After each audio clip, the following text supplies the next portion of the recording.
So welcome everyone. Great that so many of you are still here on Friday afternoon. I want to start again with a short recap of what we did on Wednesday. So on Wednesday, we talked about these advantages of additional layers, and then also in particular advantages of additional value layers. And from there, then we went on to do these statistical things. So studying supervised learning problem, where you have n samples, so n is the sample size, and then we derive this result for these deep neural networks that says basically there's an optimization error that you can quantify by delta n, and then there's a statistical rate that depends on this compositional sparsity assumption that we put on the target function, the function we want to learn. And that characterizes this behavior of the generalization error. And that's basically the end. There was this important thing that sparsity of the networks has to impose that can be traced back to the approximation theory. We discussed that as well. Now, today the main focus of the lecture should be on gradient descent and what we can say about gradient descent applied to neural networks or similar objects. And but still, I want to make a few more comments. So the first one is this class of compositional sparse functions that underlies this result. And so what in our work, what we have been showing is actually that wavelet estimators, which were believed to be good for all sorts of function estimation problems, because they have a very nice description in terms of Bezos spaces. They can do local things and global things, a very efficient way to decompose function spaces.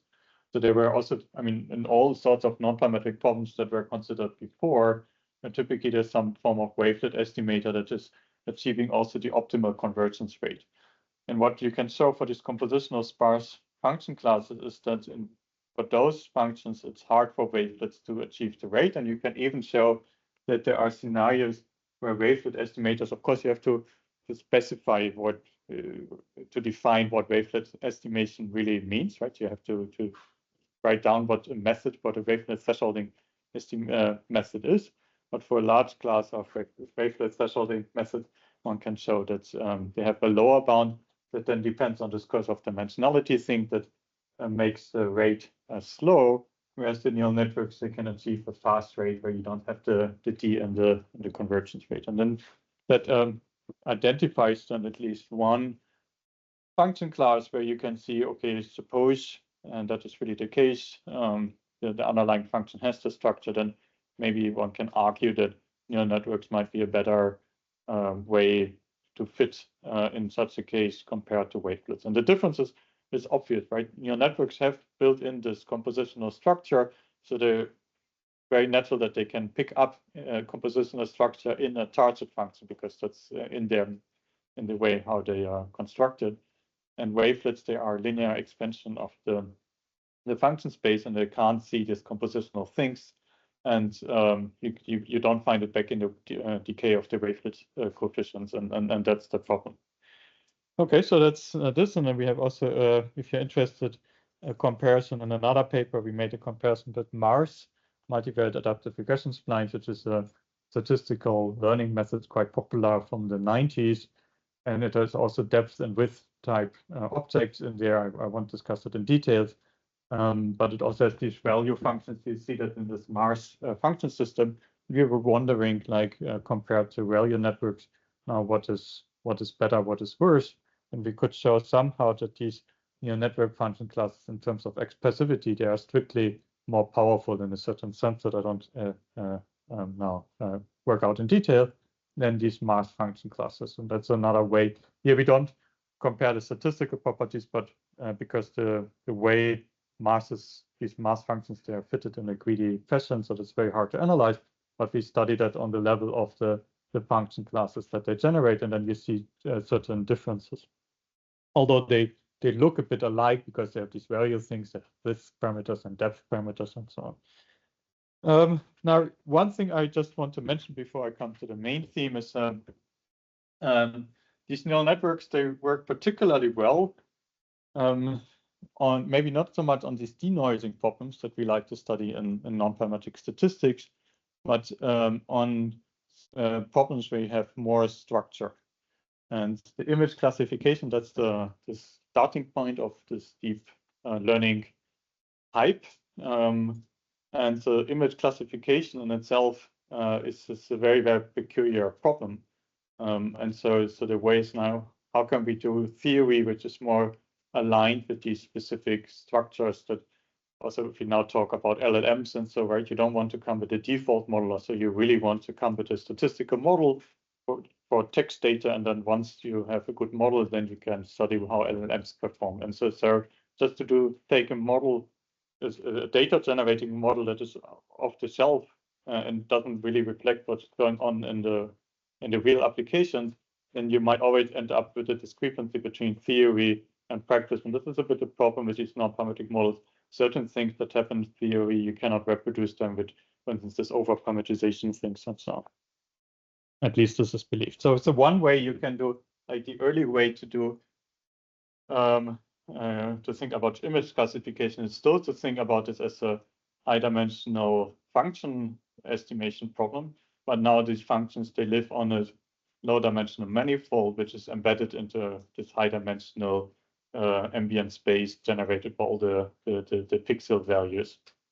And people try to understand, like, what is the dimension of these manifolds of cat images and dog images and so on. It's very clear that this is a very low-dimensional object in a high-dimensional space. And then the thing from the mathematical statistics perspective is that there are certain results where you can see that the convergence rates, they only depend on the effective dimension, the manifold dimension, and only in the constants the dimension of the ambient space occurs. And then people tried all sorts of things. The first results, they were like d to the d, like how the constants depend on the ambient dimension. And then later results are more like d squared or so, where you see the ambient dimension actually doesn't matter so much. In principle, you can rewrite this problem into these compositional spars as a specific, it's not one-to-one, but it's basically has a similar sort of structure. If you think about the charts mapping to a low-dimensional space, and then you have a second map, so you have basically a composition underlying this this problem, and then you can relate it back to this what I said before about learning compositional sparse functions. Okay, but now we want to go a bit more into detail here about this problem. So here's a comparison of how image classification is in practice, right? So you get to see 10,000 images of different pumpkins, and based on that, you want to learn, say, the concept of a pumpkin and to discriminate it from a car or a dog or an elephant or so. Whereas these models that we like to use in statistical learning and non-parametric statistics to understand function estimation, they have on every variable on top of that is some independent noise. Okay, so that means those are denoising problems, and if we try to lift it to image analysis, then the underlying problem is basically you get to see a noisy picture, like what people do in cosmology or so, and then based on that you want to denoise and you want to get that. But if you compare these problems, they're completely different, right? So this is not, if we study that neural networks perform well on this problem, doesn't tell us anything about that, and vice versa. So we want to get a bit closer to this specific image classification problems. Now, this is something I've spent years of my life, so I just want to briefly summarize it. So if the way people in machine learning think about this, what we said also on Wednesday, they think, okay, so there are images, and then there's an unknown function that sends these images to the labels. And whenever that is somehow a meaningful image of a cat or a dog, then this will give you the right label. And this is a function we would like to retrieve based on test samples, right? We get to see test samples, and that will tell us more and more about this unknown function. And with a good method, say neural network, we would like to get close to this function. And if we would know the function, we would have an oracle that always gives us the correct response if we get to see a new unseen test image where we don't know the label. The thing is with this, you have this huge problem with these curves of dimensionality, the more input variables you have, the higher dimensional the input space is. And that means somehow we understood that this makes function learning very, very hard because high dimensional spaces are basically empty. So every image that you see is a point in this high dimensional input space. But they're far away because it's so high dimensional, and then you can't aggregate information across different sample images to say what happens in between without making potentially a huge suffering a huge change of function value in between 2 points. And so for MNIST, for instance, it's a 28 times 28, so you end up with almost 800 input pixels, and that is the input dimension of your problem. So you would have to learn an 800 dimensional, almost 800 dimensional function, and then the question is how can they circumvent the curse of dimensionality? And a lot of the previous mathematics on neural networks centers around like how they can circumvent this high dimensional input. But there's another way to look at this, because what is strange about viewpoint is the more pixels you have, the more information you have about your image, right? If I get a very high resolution image of a cat or a dog, then I just know more than if I have a low resolution image. So the intuitively, if you model this, it should get much easier to have a high dimensional input because you just know more about the object you want to learn. So why is it? Why does curse of dimensionality even show up then, right? And so what we do is more to take this functional data viewpoint and to say, okay, so this is basically an image is just a two-dimensional object. So I explained variations of images of objects on images later, but just to think about one image, say this cat image, also 28 times 28. And so what you can say, there's an unknown underlying for every image, there's an unknown function f, which is now two-dimensional, which gives you the intensity at every individual point.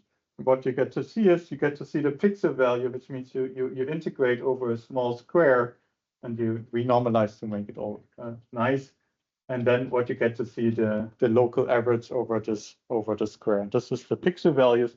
And then out of these pixel values, you get to see a matrix here in 28 times 28 matrix, which stores all these pixel values. And so the thing is, of course, that there's this unknown function f. If you have a higher resolution, that means you get a larger d here. Here we talk about square images for simplicity. You get to see a larger d. Then you sample this on a finer scale, so you get more information about the f, which is quite natural with these things that if you have higher resolution, you just get more knowledge about the underlying object. And so then afterwards, all these things about curse of dimensionality are automatically gone because it's not high dimensional anymore, right? And there's the dimension just helps you basically to get more information about intensities.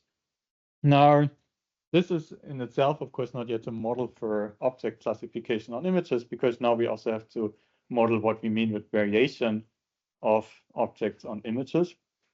And so yeah, MNIST data, so you see this is the sort of variation that you would like to model before you can write down what a statistical model for image classification is. Now, there could be all sorts of things you can use. You can, of course, we have functional data analysis and statistics. You probably noticed like growth curves of children, which have exactly these things that growth can be delayed and so on. But this is all not very useful for this specific application. And then there's also in this medical image registration literature some way to match register images via ODEs, and that is just too complicated to do any theory. So we decided we come up with our own statistical our own model. How do we model random transformation? So here's we say that there's a template function. Okay, so the template function, think about black and white images, then otherwise you have 3 filters. If you have colored images, but for black and white, it's just 1, which tells you the grayscale of the image. And now you suppose that for every class, say here, handwritten digit 4, there's a so-called template function, which is here, which is also unknown to us. And this is the idealized way to write down a 4. Okay, so now all the ones that we are going to see are somehow random deformations of this idealized 4. That means there are transformations or deformations of this function f. Now, what type of deformations can occur? for instance, you can change the brightness of the grayscale by just multiplying with the number eta here, right? Eta is just if you make eta large, then you make the grayscale higher, so you make it a bit lighter. If you make it low, then you make everything a bit darker, very clear. You can also introduce shifts, right? So shift in the x and shift in the y direction by tau and tau prime, and then you can make the template for you get variation by moving the object on the image. You can also rescale the thing in x and y direction, and so this is a stretching and squeezing of this by introducing two parameters xi and xi prime. Or you can, of course, combine everything, and so then we have 5 parameters here, and these 5 parameters, they can lead to quite a bit of variation of this the radius 4 is occurring, right? So there's still, of course, it doesn't do anything like all the variations that can happen, but it's a decent amount of variation that you can model with these 5 parameters. You can also make it a bit more general. You can say, okay, so suppose so most of these things are actually happening in the argument of this template function and this brightness thing, which you could also make x dependent or u and v dependent as well, but we just take it to be a constant. So the important thing is basically what happens in the argument and not outside of this function. So what we say is, okay, we consider deformations where the argument is deformed by a map, which is later assumed to be invertible from R2 to R2, and that transforms the inputs to something else, and this is then applied to the F. And outside we have this brightness vector, and the A, for instance, can be a fine transformation, so that covers the previous slide. Also includes rotations here, because you can also rotate the 4 thing. But there can also be all sorts of nonlinear deformations, for instance, the taus.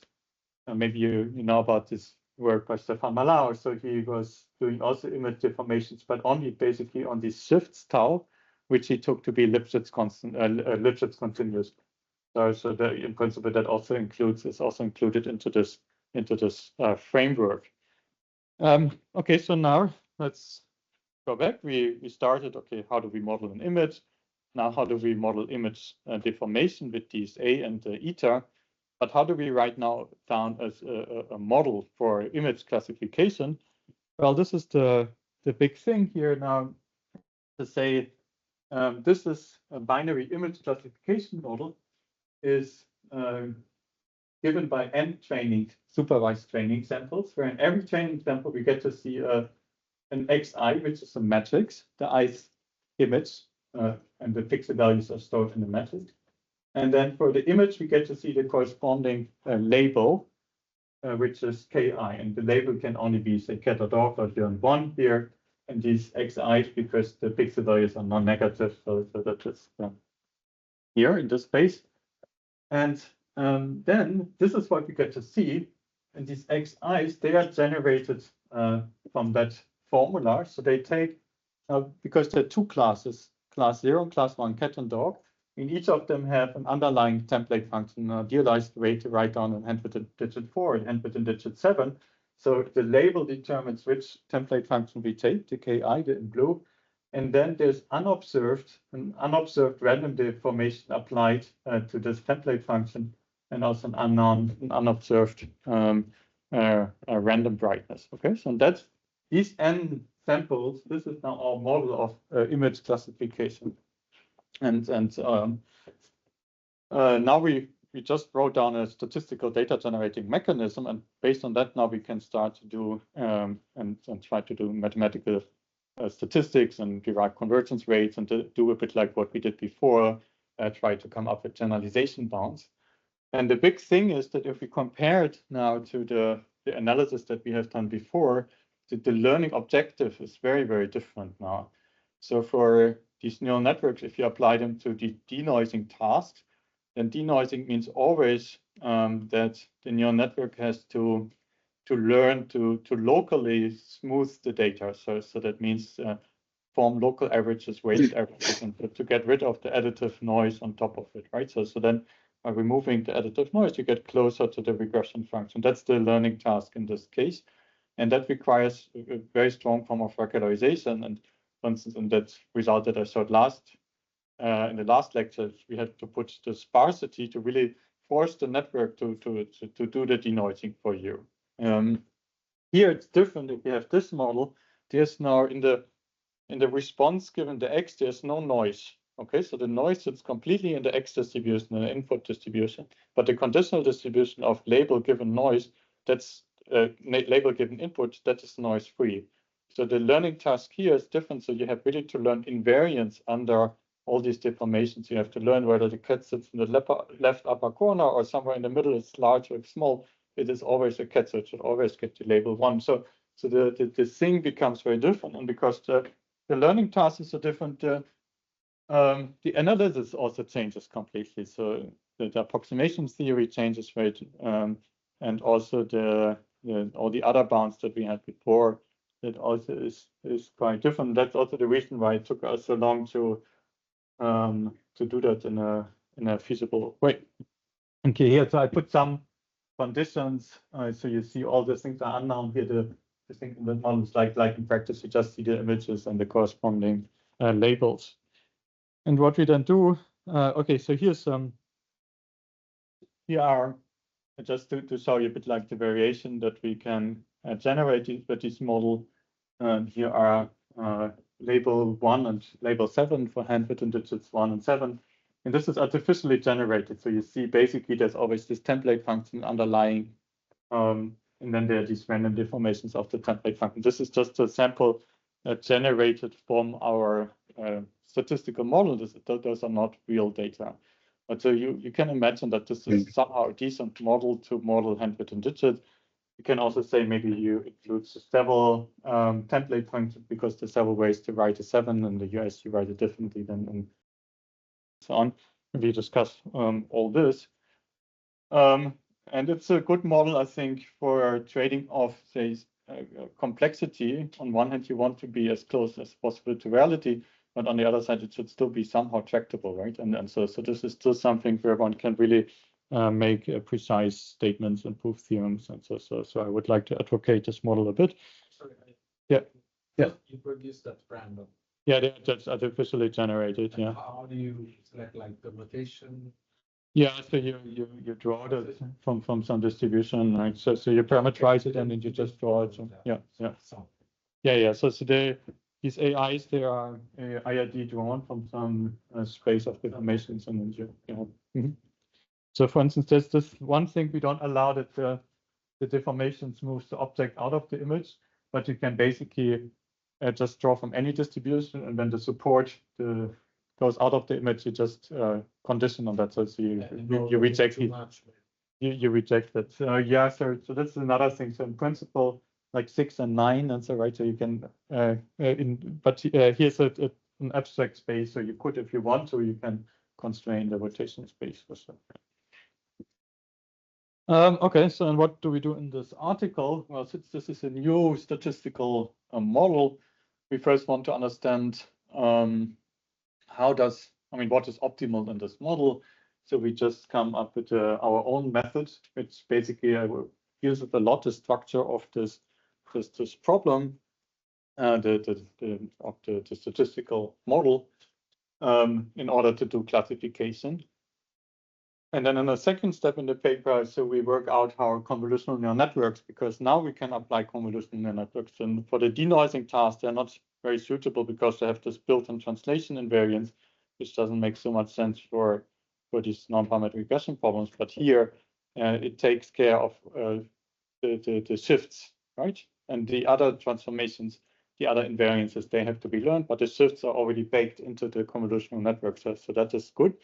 And so we can analyze convolutional neural networks, and then we can derive generalization bounds for specific types of convolutional neural networks. And this is really interesting because the way, in the end, you also prove these generalization bounds by these so-called Oracle inequalities that I was alluding to earlier, where you split the generalization error into an approximation error and a stochastic variability part. In this approximation error, to bound that, it's really different. So it's really now about feature learning. Right, so you have really to, in the convolutional layer, you will learn certain features, and that is, in my opinion, something absolutely unrelated to all these function estimation things that have been discussed before, that underlie the universal approximation property, and then the follow-up things on how to approximate functions with smoothness or other constraints. And now it's really about learning features. If you want to read about the details, I don't have more time to spend on that, but if you want to read the detail, then you this is that's the title of the paper. Here's another project that I will skip in view of the time, where we applied this to density estimation, which is an unsupervised problem. And in machine learning, they distinguish between supervised and unsupervised. From mathematical statistics perspective, they're actually basically the same problem, and so one can use this to also apply neural networks to unsupervised problems. Now let me rather come to the gradient descent. Yeah, hello. So there's this double descent curve that you probably have seen before. Where how is it generated? So this is this is made up. So this is not real. This is based on simulated data. So that's the performance here. Right error. Say think about generalization error or statistical risk, based on a method that is somehow indexed in the number of parameters, say neural network. And so if we allow in our method only one parameter, so then we have very little flexibility, and learning is problematic because we won't learn somehow detailed features with one parameter. So we suffer a large estimation risk. And the more parameters we add, the better the estimation risk becomes, because we get more flexibility in our method until we reach a sweet spot. And afterwards, we start to overfit. So we start to fit the noise, and that is detrimental on unseen data. And so that makes if we increase the number of parameters, it makes our statistical risk on unseen data to go up. And then one can wonder, well, one wonders what happens actually afterwards. So if we continue, so with this U-shaped curve, maybe, you would think maybe it goes up forever, and so, but who cares, because it's anyway, it's not a method you would ever pick. Or maybe you think maybe it stabilizes. So that is maybe these scenarios that one could imagine that happen.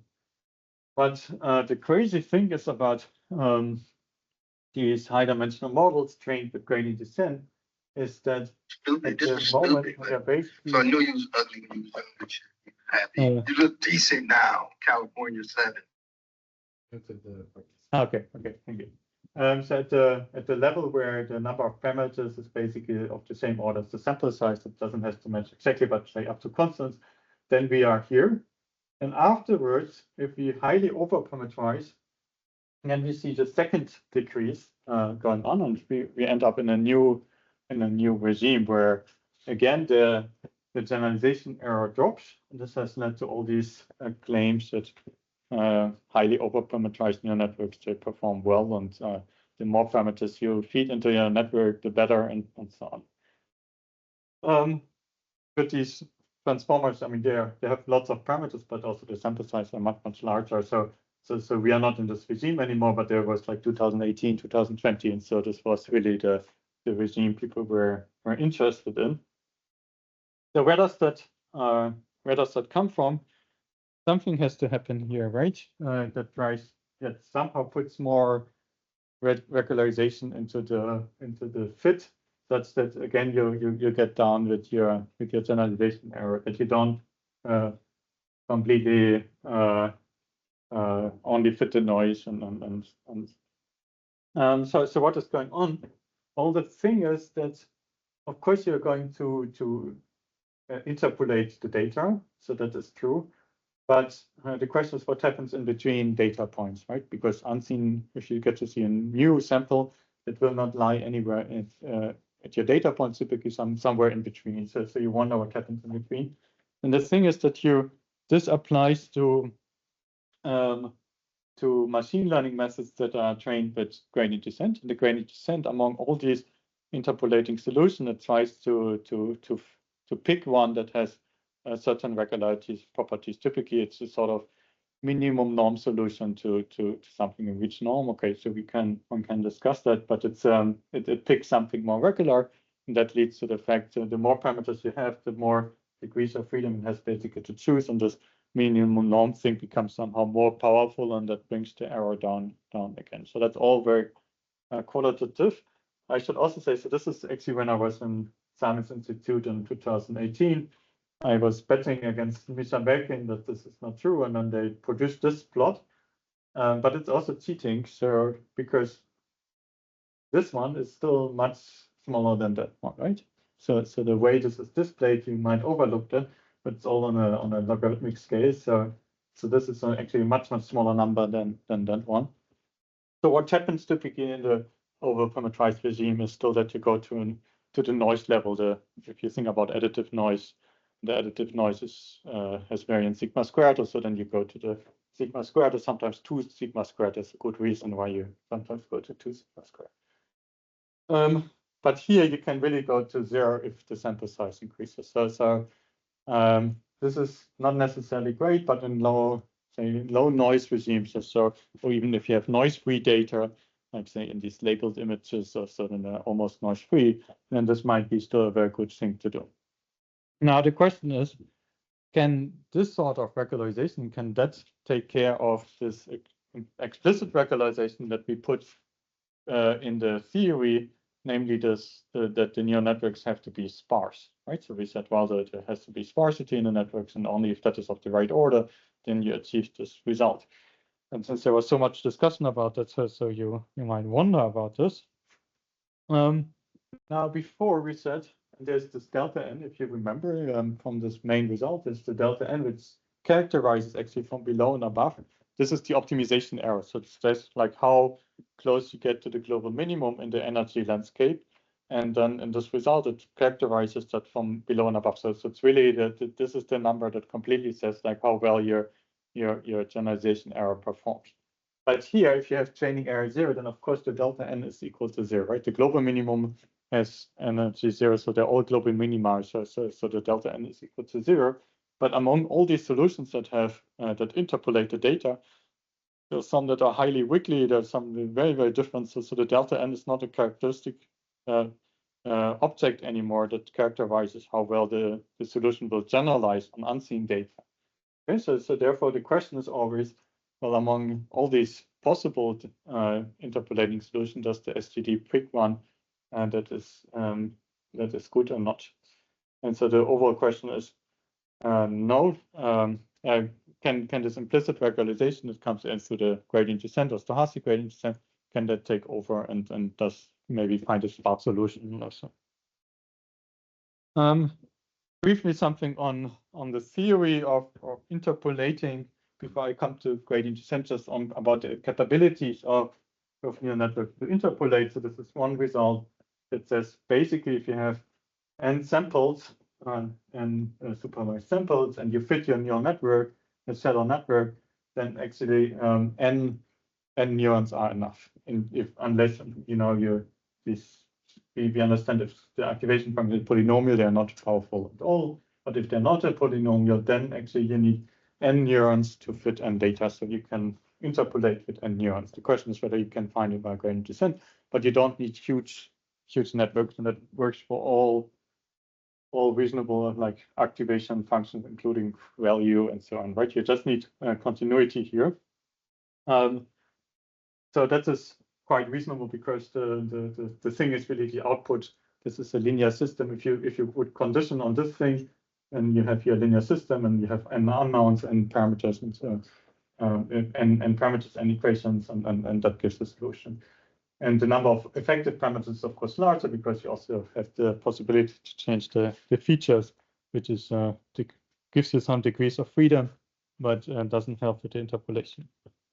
Now, can such a thing be learned?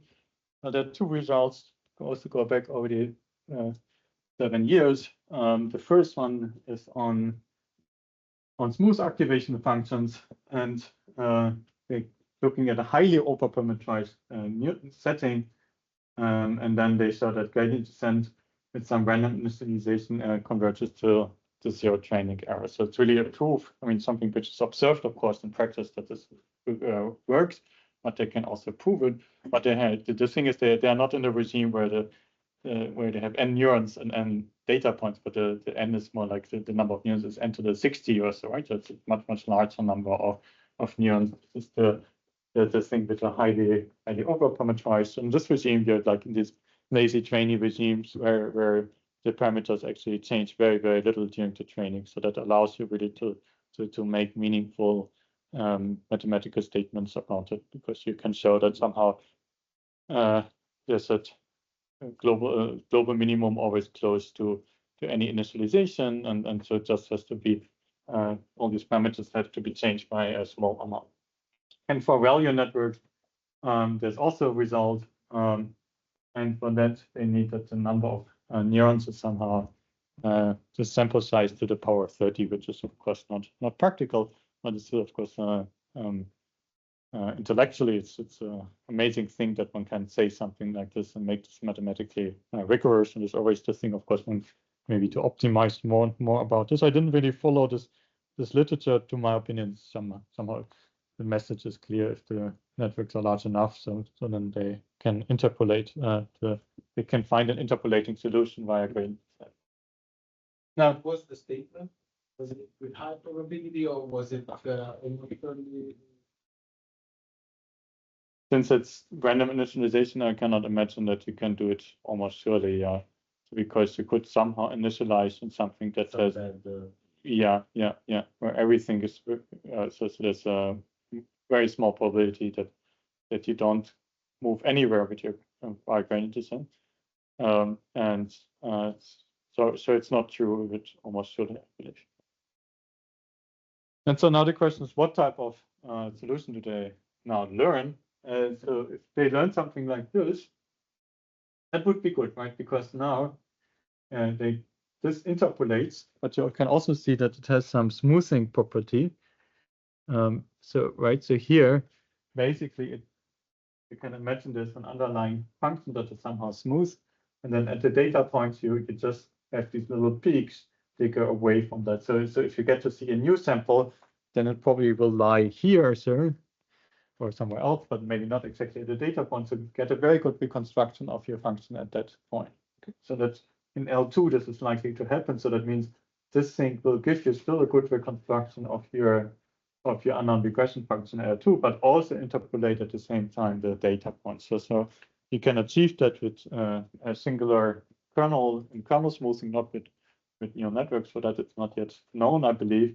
But so in principle, that could happen. And so what we and others could show in all sorts of different variations of is that if you take a shallow network and now you look at what stochastic gradient descent converges to, then this is the thing. Okay, so the red curve is the thing you would like to learn. This is the regression function. The blue crosses, those are your data points. Now you get to, and the orange one is the learned network in the like in the case of highly overparameterized shallow network case. And the orange ones, of course, they go to the data, so they are interpolating. But this is a horrible reconstruction of the red function, right? So you're not going to choose that. And even one can show it's inconsistent, so it doesn't have any convergence rate. So because it doesn't really do any averaging or so, it also doesn't have this thing that it just peaks and goes back and so on. So that is not a good thing. So one can actually prove that in this case, the overparameterized shallow network under conditions converges to this natural cubic spline interpolant, which is a well-known object in approximation theory. And this one doesn't have good properties in case of denoising tasks. And now let me maybe work it out a bit in more detail. And for that we need to know one result is okay. So suppose we will get back to this later when we talk about benign overfitting. But now consider this linear regression model. So this is I guess you all have seen it. So this is a vector. So the responses are put into a vector y. this is a matrix. So this is a n times 1. So this is an n times p matrix, and the beta is p times 1, and the epsilon is also n times 1. So this is the noise vector. So we stack the observations on top of each other, and it gives us this matrix vector notation of the linear regression model. Now the least squared functional is then this one. So this is our least squared loss. And now if you start gradient descent, and also specific like Katzmann's method, which is somehow specific for stochastic gradient descent, if you initialize it at a beta 0, then this will converge, and the gradient descent will converge with an exponential rate. If you make the learning rate small enough, it will convert to beta star plus beta dagger. So what are these numbers? First, the beta dagger is the thing that is in the kernel of the X. So if you initialize something in the kernel of the X, then you can see in the gradient descent scheme, it will never be updated. So it will always stay there in every iteration. It's just the identity on the kernel of the X. So that means that will just be in every iteration will be a beta dagger. So it will be in the limit beta dagger. Now, the beta star is indeed here the minimum norm interpolant in the L2 norm. So you find the among all the solutions that interpolate the data, right? So the x, y are the data, so and this is the vector and this is the matrix. So all these betas that solve this equation, you find the one that has the minimum L2 norm, right? So this is also the reconstruction. This is actually in the reconstruction in the image of the X. That's another way to characterize it. What people like rather this characterization as minimum norm interpolant. Okay, so that's one finding which you can. It's more like a sort of exercise. Now the important thing is, suppose we initialize at 0. Here again, I mean, people work here a lot on initialization, so you can see also how things like initialization, how that carries over to what the limit is and so on. So because depending on how you initialize, you get different limits here. But suppose you initialize at 0, then you just get in the limit beta star. Okay, so that's something we need to know. Now comes a rough argument why this thing is going to the natural cubic spline interpolant. And so this is in one dimension, right? So we have a one-dimensional input x, our coefficients then. So this weight vector becomes just a number. We have biases, and we have the outer weights aj. Now, what we can do is for any function that is twice differentiable, we can do a Taylor expansion with the second order remainder term. That's the formula I alluded to earlier, which is extremely important for value networks. So any function g can be written as, right, this is the, so we expanded at x equals 0. So this is the g of 0. This is the first Taylor term then with the first derivative. And this is the remainder term. And with the remainder term, we see these values coming up here, and the second derivative of the g. This is the important thing. So that means if we now think about, okay, we don't want to talk about boundary effects, but think about the g's that are where the derivative and the function are 0. So the boundary thing doesn't matter. And now, so this thing drops out. So this means g is just this integral here. And now we make a Taylor, Riemann approximation of this integral. So if we make a Riemann approximation of this integral, then because those two terms are gone, so we may end up with g of x is approximately, because we do the Riemann approximation, this thing, right? It's just the Riemann approximation at the time points j over m. Now, if you compare this, I have to see. Okay, so I didn't put that on the next slide. If you compare this to this thing here, okay, so I say bj is equal to 1, cj. So I'm skipping a lot of steps. The important thing is basically that if you want to learn a function g and you rewrite it as a shallow network, then these aj's, they take over the role of the second derivative evaluated at j over m. Okay, but what we learned from the previous slide is that these, if we take this to be constant, just learn the outer weights, then this is a linear problem. So it's just a specific instance of the linear regression model. In the linear regression model, we know gradient descent likes to converge to the minimum norm interpolant that likes to converge to the solution of aj, such that aj's it interpolates, but also the aj the norm of these AJs, which so this is A1 to AM. J, this is the vector. So this is the smallest among all interpolating solutions. But these AJs, they are the second derivative of G at J over M. So basically, that means the gradient descent will pick one such that G prime prime of U squared du is as small as possible. Among all interpolating solutions, find the interpolation that minimizes that objective. Okay, so that comes out of this basically this analogy.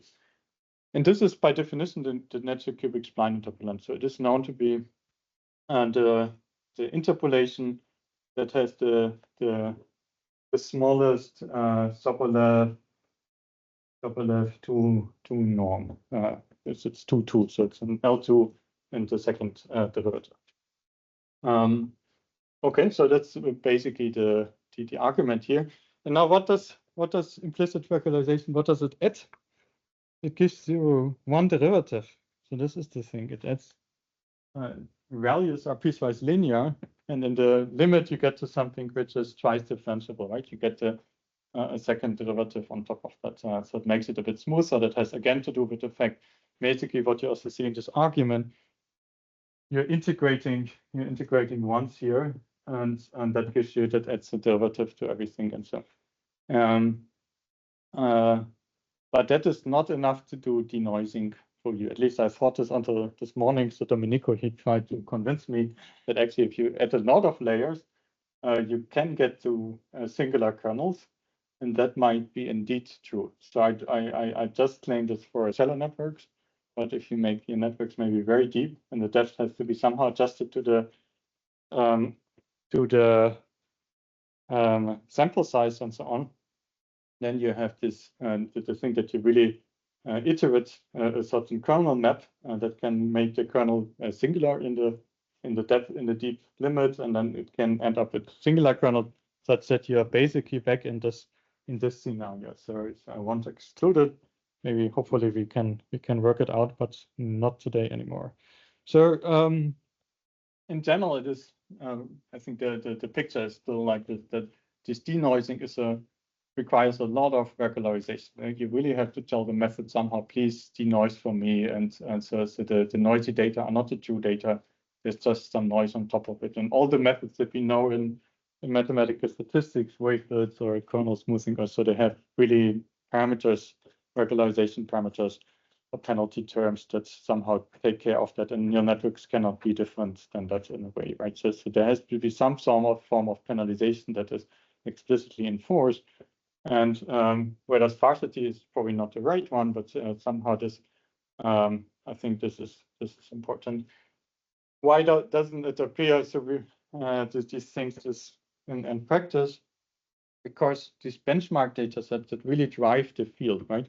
The image classification, MNIST, and all the other ones that are used typically to benchmark methods, they are essentially noise free in the sense that they don't really have additive noises. Sometimes a bit of label noise and so on, but they're not really noisy examples. And I think that in itself, because it doesn't cover the full spectrum of possibilities, if it just works on these benchmark data sets, always over parameterization, that doesn't mean that somehow there are problems where it's not a good idea to do, right? And that's denoising is one thing, but you know probably also that there are even problems where you need to regularize more than just by denoising. For instance, inverse problems, they have an unstable inversion of the operator, and that is there you have to be even more careful with regularization, and so it's not absolutely not clear and also not true that neural networks can learn the whole inversion in an inverse problem also because of these instabilities.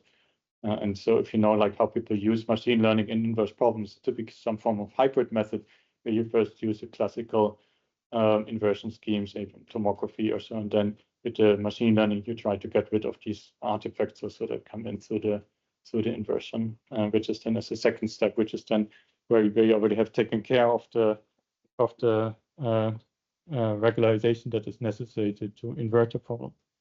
Okay, so therefore all these statements that start with in deep learning over parameterization works. So I think based on this theoretical insights, one has to be for a bit more nuanced, refined picture, that we really see, okay, there are different types of problems, denoising, interpolation type problems, inverse problems, whatever. And depending on what type of underlying data structure we have, different conclusions might be true, right? And theory can help to sort them out. Okay, now finally, I want to come to the learning part, and I will skip everything initialization. I think here you have much better experts than me on initialization. So I want to briefly talk about the first thing is the energy landscape. Okay, so this is if you forget about gradient descent and just want to know like how many local minima are there, how many stationary points do we have in a certain problem. So what we do is we take a training loss, and the training loss depends on the training data, but since we condition on the training data and never work out, we can just ignore that in this formulation. But you should think about this thing, these L of theta. Say we have training data xi, yi, what we like to have, say, and we take I from 1 to n, yi minus f theta of xi squared, right? So this could be our L theta. This could be an example for that. But since we are, so we take a neural network indexed in a parameter vector theta, but we're just interested in what, given this theta, what is the value of the training loss? Nothing else. So we're not, the data are somehow fixed. So therefore, we just write the loss in terms of theta and don't write it in terms of xi's or yi's. So. And then we are interested about this map that sends the theta to the L theta. In particular, right, so what I have drawn also before, it looks maybe very wiggly. In classical problems, they are very nice convex problems. We have one point and outside everywhere convex. But in these neural networks, these energy landscape can be much more rough. And then the question is, how can we understand that, and what can we claim about this energy landscape? We haven't really analyzed gradient descent because that somehow moves in the energy landscape. But we just look at this map and try to find out properties of this map. Okay. Now here comes a blank space. I thought it's Friday, so you're all a bit tired. So I will do something very simple, and that gives a bit of an idea what is going on. So okay, so we have think about the simplest neural network in the world, which is we have one input x, one hidden layer, which has a linear activation function, and then we get to the output. Okay, so now there are just two parameters. There's one parameter a here and one parameter b here, and we just take a linear function, and the slope we just write it as a product of two numbers, which is very silly. But this shows already like the transition of what is going on. So later we can work with matrices and so on, but now I want to do it with two parameters a, b. So the whole thing is, let's put a half, is always good if we take gradients, and then think about fitting, instead of one parameter, one slope parameter, just fitting, writing this slope parameter as a product of two numbers, because this is the simplest neural network, which is not completely deteriorated, right? So we could do, I mean, without hidden layers, so it would be the original problem. And of course, we all know what happens if we put here a beta, because then we have linear regression without intercept even. And in this case, we would know that if we write S, so here it's very good to write, give the sum of the squared inputs the name say S, and the slope. This is the maximum likelihood estimator, so that would be some form of calibrated covariance. So that would be the maximum likelihood slope in this case. And now the question is, what is the gradient? What is the gradient in this case? So you can, okay, so maybe I just write it out what it is, and then we can study it afterwards. So the gradient in this case is this thing, and then we get opposite. So in the so this is the gradient with respect to the derivative with respect to a, we get a b, and for the derivative with respect to b, we get an a, which is a very interesting thing. It has many properties, but I don't want to talk too much about it. So what does that now tell us about the energy landscape, about the stationary points? So what can we now say about the stationary points?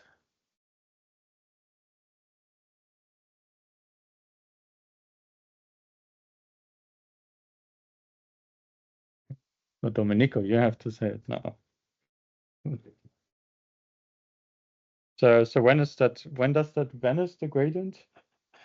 Well,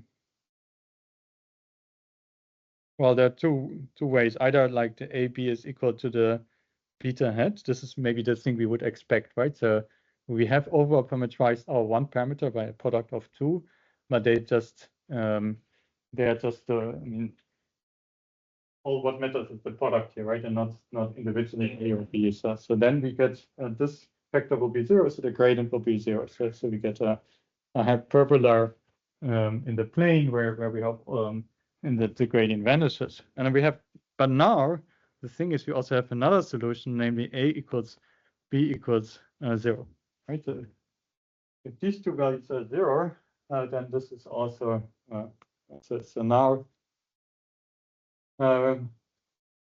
okay. What about this?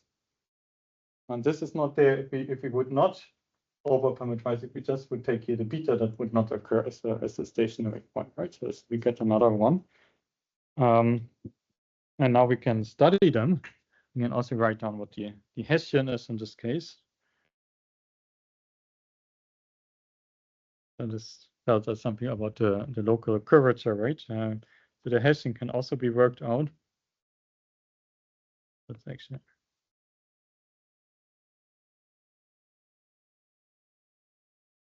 And the interesting thing is, of course, the one where I equals 0. In this case, we get that the trace is 0, right? So that means the sum of the eigenvalues is 0 because the trace is 0, and then the determinant, so that will be minus beta hat squared. So the product of them will be negative. And so that means we have a saddle point, right? We have a 0 in one direction and a negative curvature in the other one. So it has a positive. Sorry, no, it has a positive and a negative eigenvalue. So the sum is, so they are the two eigenvalues are just the opposite. Lambda 1 is minus lambda 2, and they're not equal to 0. That's the thing, right? So we really get a saddle point now in this case. And so that's a bit expected that these spurious stationary points that come in through the over-parameterization, that they all give you a saddle point. That's maybe a bit like what you would expect, and that also holds in the case of matrices later and so on. But you see it already in this setting. Now the other one is, of course, the classical one. If we have this one, right? Now what happens now with the Hessian? Now we get that the trace. What can we say about the trace? So the trace is S times A squared plus B squared. So that is positive. So that means lambda 1 plus lambda 2 are positive. And the determinant in this case is that A times B is beta hat. So this becomes 2 beta hat minus beta hat. So this becomes a beta hat. So this is, and here this becomes beta hat squared because we multiply that together. So A squared B squared beta hat squared minus beta hat squared. So this is 0, right? So determinant, and we also know that lambda 1 times lambda 2 is equal to 0. So what does that mean? It means one of them is positive, the other one is 0. Yeah. So that means in one direction we are curved, we go up, in the other one we are flat. this has to be the case because we over-parameterize, and the minima, they lie on, they are on a line. They're on two lines, right? Are they? I think we can flip both signs and then get another line. Yes, if we multiply both minus 1, they're basically two lines, and they are with the minima. And so that means along this line, we have eigen direction with eigenvalue 0. And then in the other one, we are curved, upwards curved. So that's then a local minimum. It would be one line, E equal to beta hat over. So if you multiply both, suppose beta hat is 1 or so, then all the A positive B with A B equals beta hat, they define one hyperbola, and the A B where they're both negative, they also define one hyperbola, but they're not connected. Like they look like this, right? Yeah. Okay, so we understand a bit, and we see that even like with something as simple as this, we generate new things in the energy landscape that becomes non-convex and so on suddenly. And here, this is how the energy landscape looks like. Okay, so now I changed too quickly. So this is a plot of this energy landscape. In this case, you see here the settle point, and then here these two lines, one here and one there, where you have the valley, say, with the minima. Okay, and now this is just a very specific case of deep linear neural networks. So the deep linear neural networks is where we just have activation function to be the identity, and we do something as, like say, Billy as before. We just over-parameterize our linear map by multiplying matrices with each other. So here's W0 matrix, and then we multiply all the way to WL, and the dimensions, of course, they match such that this is a meaningful thing. Now, okay, so one can even show this somehow boils down to this fit of the least squares. This is the generalization of what we have just seen before. And in a very important paper, Kawaguchi, he classified the complete energy landscape of these deep linear networks. So his paper is called Deep Learning Without Poor Local Minima, and it generalizes basically all the findings that we have seen before. The first one is that all the local minima are also global minima. So we have seen that before, that there's settle points, but all the local minima are the ones where this get the beta hat. And that holds actually for the general case of deep linear neural networks. And that means that also all the critical points that are not global minima, they must be then a settle point. And there's one more thing which I haven't seen before, is that if you have now we just multiplied A times B, but if you multiply A times B with C, so you put a third parameter, then the settle point at 0 will have two eigenvalues. All the eigenvalues will be 0 as well, right? Because you can, if you have A in this direction, you have BC, and in the B direction, you have CA, and so on. And if one of them is always 0, so the whole, or if two are 0, then all the whole things are 0. So that means what happens is that you get a flat settle point at the 0, which is of course not very good. So that happens if you go from one hidden layer to two hidden layers. You suddenly can also have these flat settle points. Okay, so that's this result, and it's more linear algebra, but very similar to what we have done before. Now, another thing you can do to study the energy landscape is you can go from the training sample and study instead the population energy landscape, and then and that has advantages if the population energy landscape has somehow more explicit expressions. Okay, so suppose the training sample is like in this edited form that we have a loss at x on individual data points, and we just average out. This is the training loss value, like in the least squares. So this is always the case. And then we, instead of this, we just go over we think about here's an IID assumption on the data, and then take the expectation over that, and that should be close to that thing. We know, of course, it's for every fixed theta, but like minima and so on, they still can be, there can be more or less minima in either of them, and so that they're pointwise close doesn't really say so much about stationary points, but still one can study that, and because it gives somehow pointwise closeness. So here's one example which has been used a lot in the literature, and I think also here maybe people who worked on initialization, they could maybe use techniques also in this case, because there's a bit of similar flavor as these kernels that come out of the initialization. So I skipped the initialization part, but this is basically like this type of kernels that come out.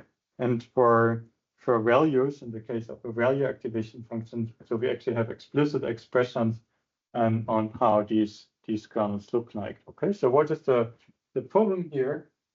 The problem is we assume that those are our parameters here, or for symmetric. So say that those are our parameters. And I exclude normally the weight vectors that were called WJ, now they're called VJ, which the biases were called VJ before. Now think about just having weight vectors and no biases, we call them VJ. And so this is and now we study this as a map in the VJ. And we also think about the target function that we want to learn is also a shallow network of the same size, but this is somehow fixed, right? So this is the target function that we want to learn. We could put them all at 0, so then we would maybe want to learn the 0 function also. But the thing about this is, and then this is by just like working out the square, you can see that this is the same thing as this, where these R's they are just of this form. And then the important thing is that we can go from here and really have an explicit formula for values, but also for powers of values. So if you put here the indicators, so you get this famous quotient identity, and this is a generalization of that. But you see it always all depends here on the angle between the A and the B. Okay, so here we get these VJs, VKs, VJ, WKs, and so on. And in the end, what matters is really what the angle is between, whereas all the other things, they basically just go in here as like what the norm between these things. Okay, so and there's a line of work where people have studied that, Andrea Montanari, and so it's a couple of papers on studying the energy landscape via this formula. Okay, so here's an example, and then let's have a break afterwards. This is an example of the population version of this energy landscape for values, where we think about the target function is in 2 dimensions. So this has 2 inputs, such that we can draw it in 2 parameters. The target one is x1 plus x2 plus. So this is the function we want to learn. And now we fit a shallow network with just 1 unit. So the whole thing, m here is equal to 1. So we just m equals 1, and we fit now a shallow network with 1 unit, and it has then these 2 parameters w1, w2, and then the population version, we can just plot the energy in w1, w2, and look how it looks like, right? And so here it looks very nice, right? So you might think this is a convex thing, which superhuman vision, you might see that there's a little kink in here. This is exactly this thing which I have here in this other plot. Okay, so if we cut through this plot along the w1 equals w2 line, and then look at what is the function value along that, and you see it's not convex. It has these 2 things that has to do with the effect of these superpositions of these functions that are going on here, right? So And that's then that lets, I mean, there you can see that there are interesting things, because I believe there's another stationary or even a local minimum here, and then there's the global minimum in this case is over there. Allows you to study and get some more insights from that. So this was the part on the energy landscape. Now, of course, we want to understand gradient descent. And one way to understand gradient descent is first to derive something for gradient flow, which is somehow the continuous limit. And we understand typical, like the discrete versions are a bit harder to analyze than the continuous ones. So the gradient flow is sometimes easier. So based on that, then one can later try to discretize and obtain similar results for gradient descent, which then hold typically if the learning rates are small enough, the gradient descent will evolve very closely to the gradient flow. Okay, so gradient flow is now again thinking about the loss functions.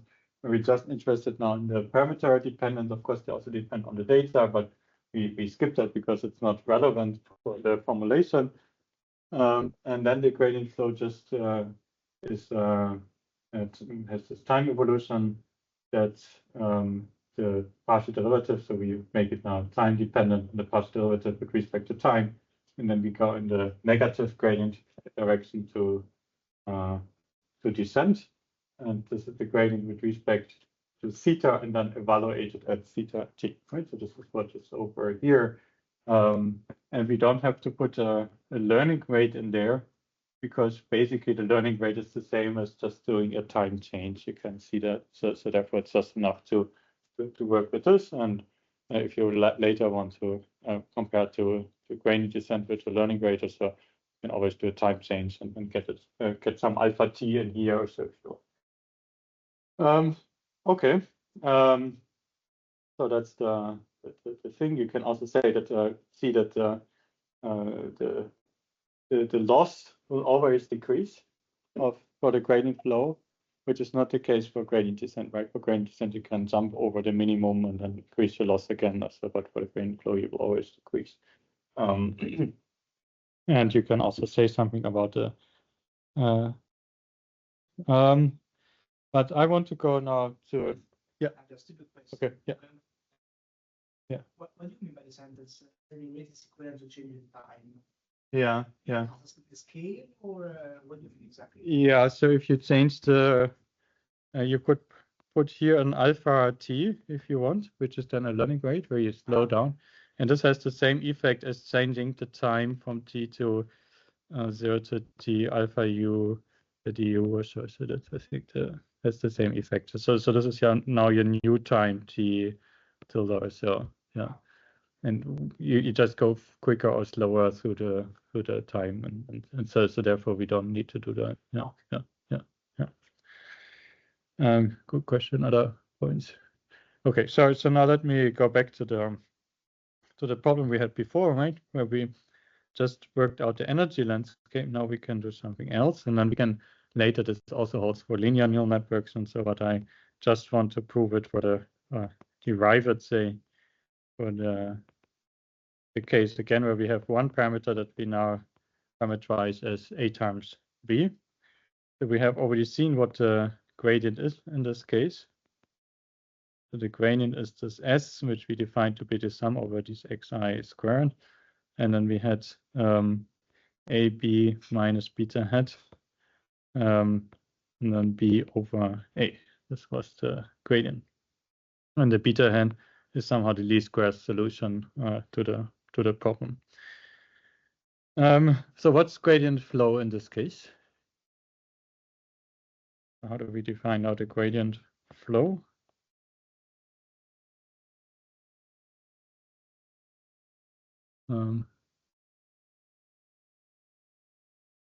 Everyone knows how to do that. So now these parameters become time dependent. So this is AT, BT, right? So this is what we had here on the left side. And then we take the time derivative, which we maybe, I don't know, put a dot here in the physics notation. And then we have to take here minus the gradient. And so then we get S of AT BT minus beta hat, and then BT AT. Okay. So this problem has some symmetry. Because if we take the A of t, we get here the B of t, and both have the same factor here. And if we take the derivative with B with respect to time of B, then we get here the A of t. So what can we make out of this? We can do the following. We can say, okay, let's multiply this formula here and multiply it with A of t. So then get also an A of t in here. And the second component, let's multiply it with B of t, and then we get B of t here.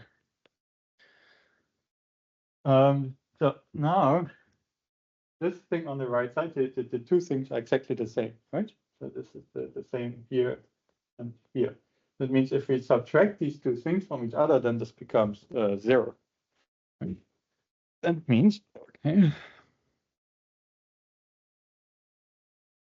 A prime t at minus B prime t bt. So this is equal to 0. So what does that mean? So you're very good in ODEs. I know this. You can now solve this. So what is we want the formula something. What does that mean about AT BT?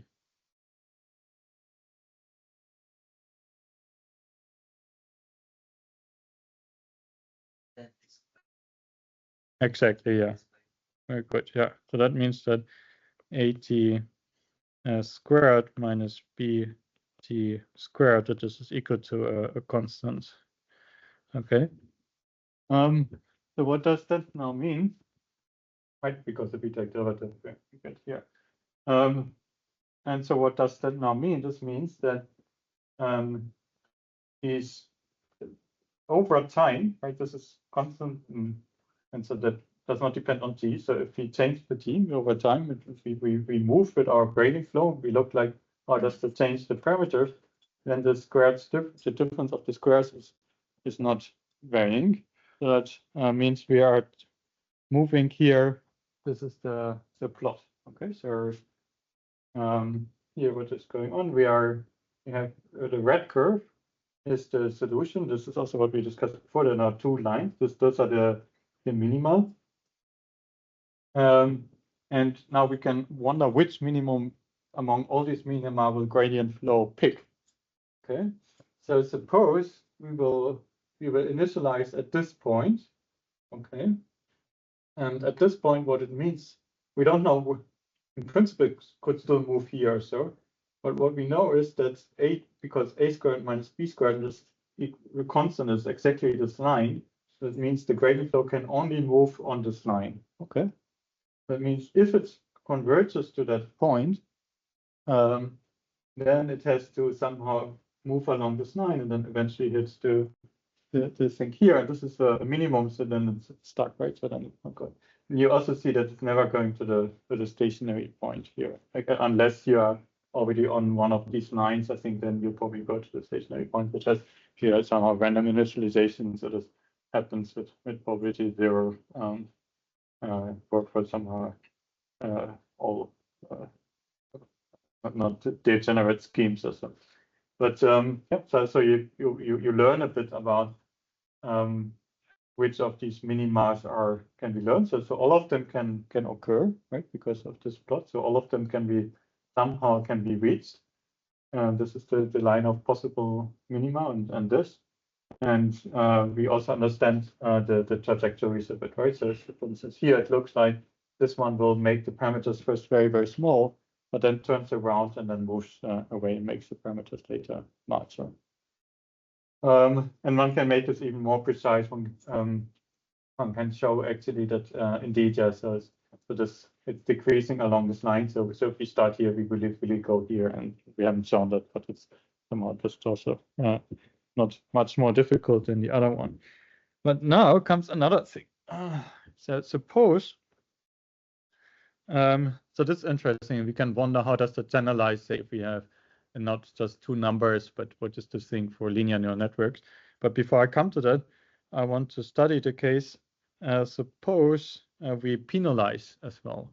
So there's in neural networks, there's something called L2 weight decay. There's L1 and L2 weight decay, and that's sometimes added to the gradient descent scheme. And here we study the gradient flow version to stabilize the whole thing. And that's just adding basically to the functional that we are looking at. We add now. We add now, and I think I want to write it like this: a squared plus b squared. Or in general, if we would have weight matrices, then you add all these squared Fubini norms of the weight matrices. Okay, so that means now the loss function is this one. Now, if you play the same game, so then we get for the, because what's the partial derivative of this part if we yeah, these xi's they are gone. Yeah, they're in here. Okay, so the partial derivatives of this one will give you a lambda times a b, right, on top of everything else. That means the gradient flow, which we had before, was a t dot b dot t. Let's go back. So this was the gradient flow, and now we have okay, minus s of a t b t minus beta hat, and then we had the bt at here, and now we also need to subtract minus lambda because we need to go in the negative gradient direction. A t b t, correct? No, if so what happens now if we do the same trick as before? We multiply here with an a of t and there with the b of t, so that gives us here an a of t and here a b of t, and this will become an a squared and this will become a b squared of t. Now, if we subtract these two things from each other, the two component functions, then we get as before that the first part will drop out because it's still the same thing as before. And the second part, this will become now minus lambda a squared of t minus b squared of t. So now you're the, you know, what is the solution of that one? Perfect. Yeah, exactly. So this is a half a t minus b t squared, and then we have here the derivative with respect to t, d dt, and this is equal to minus lambda a squared t minus b squared t. And so that means the solution of this one, there's a square. The solution of this one, because now we look at this as a new function and say g of t. So then we have the derivative, and we can put the 2 to the other side. So this means g of t is g of 0 e to the minus 2 lambda, because we put the 2 to here times t, right? And then if we work it out, so that means a squared of t minus b squared of t, this is equal to a squared of 0 minus b squared of 0 times e to the minus 2 lambda times t. Okay, so what does that now mean? Before, if lambda was 0, right? So then this was this will be 0, and this is a constant, so it's consistent with what was before, right? So then this the right hand side is a constant in t, and the whole thing is on constraint on these, the gradient flow will work along these lines. Now, if lambda becomes positive because we penalize the L2, then we will get an exponential decrease here, and so that means these things, they will converge to each other. So that I messed a bit up with my. Okay, so here I would have needed a second slide. Okay, so that means that a squared of t exponentially fast converges to b squared of t, or the difference. And so either a of t converges to b of t, or a of t converges to a minus b of t. And that then means, this means that if we now, suppose we start here, then we will get to a point on the line. This is clear, right? Because this is the line here. This is a of t equals b of t, and this would be a of t equals minus b of t. So one can now also show that in this scenario, actually, if you start here, you will converge to this line. You're not going to converge to this point because the minima will also shift, right? So the thing that we penalize, the fact that you penalize will make that the AB equals better is not a minimum anymore. So it's a bit smaller because it shrinks that to zero, right? So this makes that enforces that the parameters should be a bit smaller. So the larger the lambda, this is the problem with the larger lambda. The larger lambda will force the thing to go faster to the line, right? Because you have exponential conversion, but it will also induce some shrinkage such that you maybe end up with all of the paths. You will end up, say, here or here. Okay, so before we had a solution that was a whole line, or all points on the line were possible, like points that can be reached by gradient flow. Now gradient flow in the penalized case will always converge to these points. Good. And the question is now how general is that? And this is the case for deep linear neural network. This is exactly the same story as before, but now it's about matrices, of course. And this is known as a weight balancing this phenomenon. So we have a linear neural network as before. Activation function is just multiplying matrices. Now instead of two numbers, there's some matrices. Those are the parameters. And what gradient flow will do is that will, without penalization, will make, before we had the difference a squared minus b squared was a constant, but in general, actually these two matrices will be constant. And now there's always this one person who says, no, you should put the transpose here. No, that is correct because the matrix dimensions, they have to match, right? So it's only this way is correct. You can see, for instance, if say WL is a PL, it's a PL times PL minus 1 matrix, then this one here will be what? This will be PL minus 1 times PL minus 1. And exactly, and this one will be PL minus 1 times PL minus 2 times PL minus 2 times PL minus 1. So overall, this will be also, they both will be PL minus 1 matrices.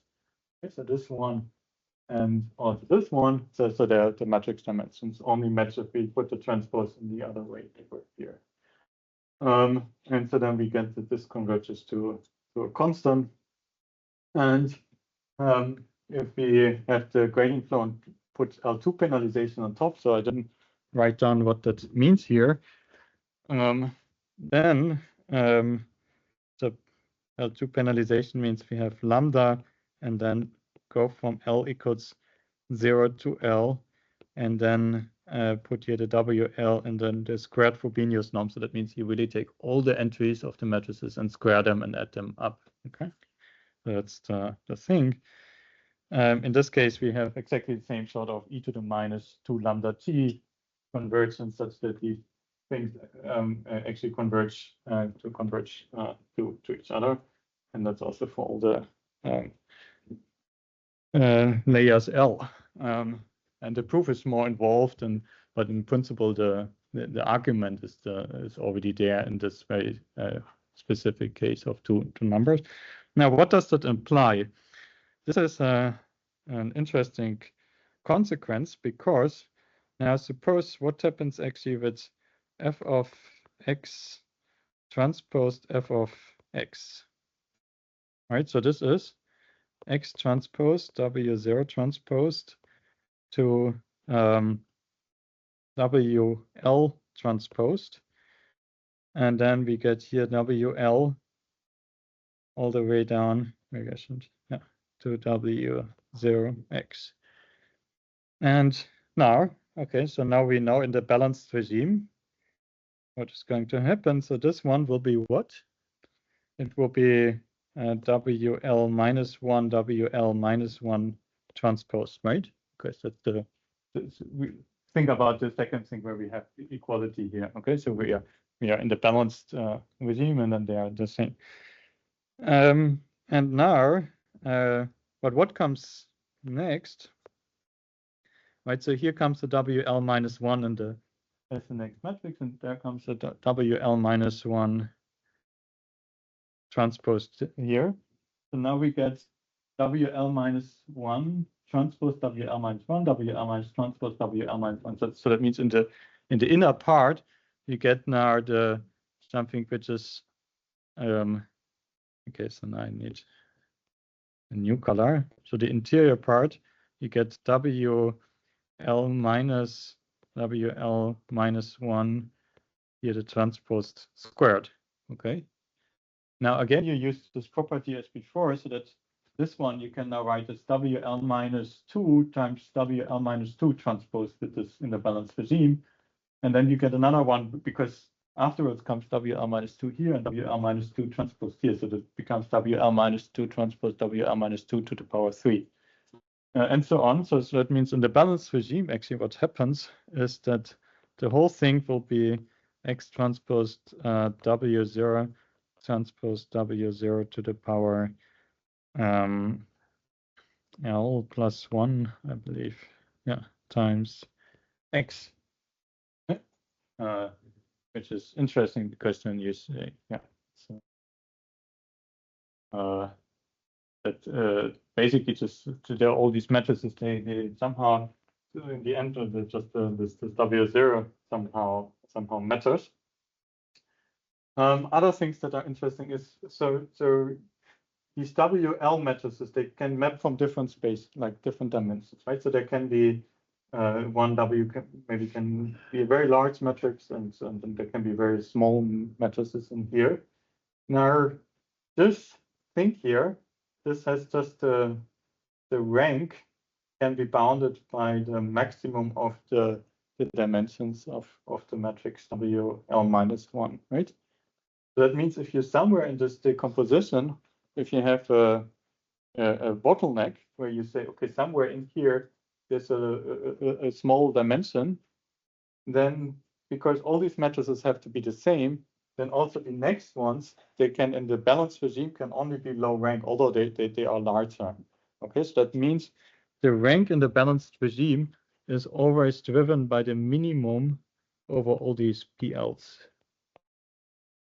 We have actually to go from minus 1 now to L.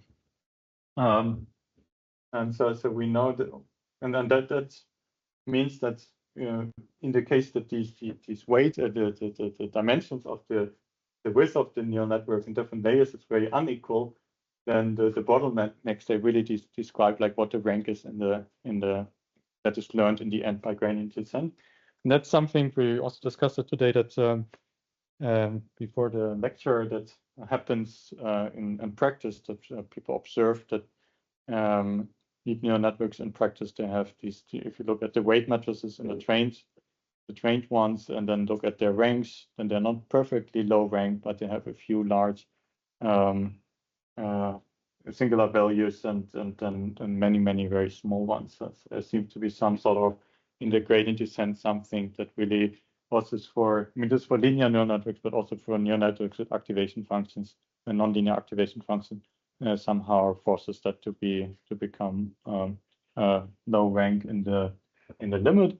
That's another thing that gradient descent can do, right? Some sort of constraint that comes in by using gradient flow, and that will push you to the balanced regime. The balanced regime puts all sorts of constraints on these weight matrices. So it also here you also see basically that the energy of in the balanced regime will be spread equally over different layers and so on. So that doesn't also matter how you initialize it. Also in the balanced regime, somehow these L2 norms, they're basically all the same across the layers. So if you make the initialization in the last layer very large, so it will take that away and move that to earlier layers, such that you get to into the balance thing.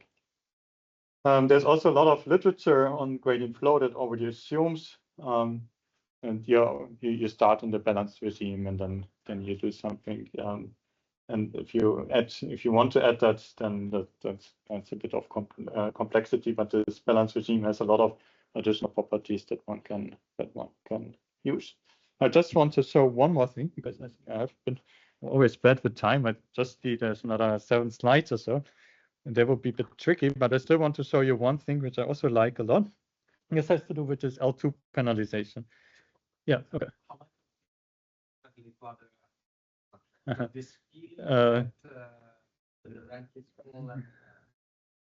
Yeah. So if you say you have value, which is so let's try to say what can we do for value networks. Well, for value you have these things that it's piecewise linear, right?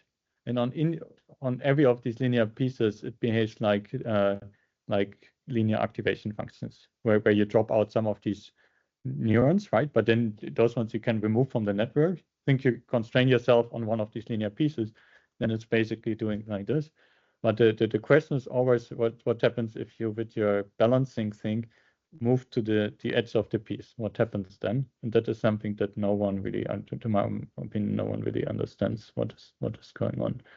But yeah, whether you, yeah. So I think there's some generalizations. There's, for some activation functions, what you can show is that this thing doesn't hold like this, but the diagonal entries, they're still balanced, so, but the off diagonals are not. So if you look into the proof, we do it for numbers, so like we don't see the thing, but for the off diagonals, the proof is a bit more complicated. So there's one step where it's a bit of a sort of a trick, and that one you can't do in the case of activation functions anymore. And I think then one can still, in some cases, show that on the diagonal you're balanced, but you don't know what happens on the off diagonal. Good question. Yeah, so I just wanted to show you one more thing, which I like a lot, and that shows that these L2 penalization acts actually very differently than what we would expect L2 penalization to do, right? So we think this is a convex penalty or so.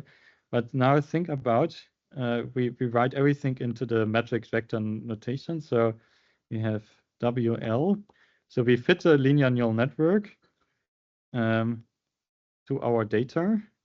And now this is, both things are vectors.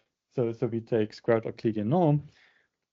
On top of this, we do the L2 penalization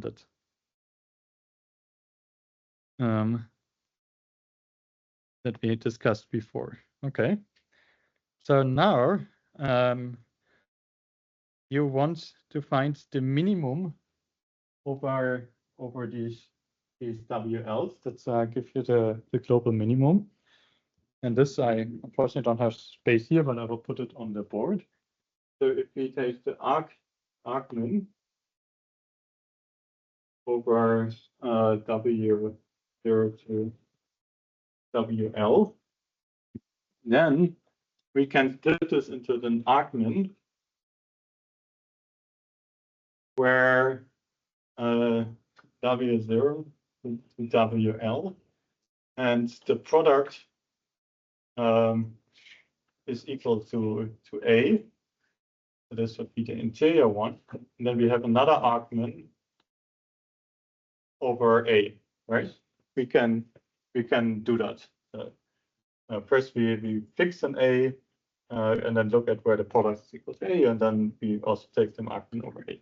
Now the thing is that this interior one, that for this part, this only depends on A, right? Because it's just the product. The data misfit term that only depends on A, but this one depends on everything. So that means this one argument, this interior one, we can just move that to the least squares part. Okay. So that means now we end up with an argument over A of y minus A times x. And then we have the second argument here,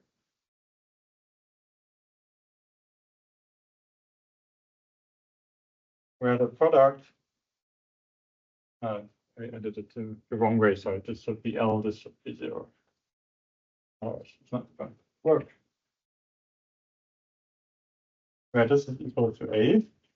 And then we have our lambda, which we can also pull out if we want. And here the WL F squared.